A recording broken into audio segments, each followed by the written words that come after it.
जीवनाची गंमत कशी आहे बघा ना.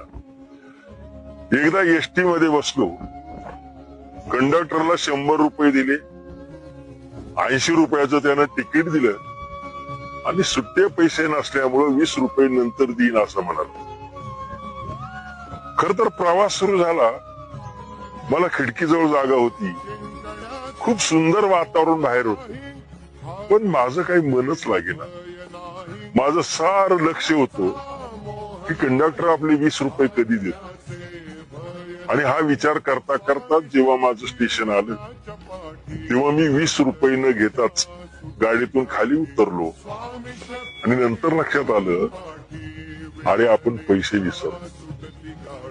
जीवनाचं तसंच आहे. आपल्याला सगळ्या गोष्टी अनुकूल असतात, तरी आपण नाही त्या गोष्टीचा विचार करत बसतो.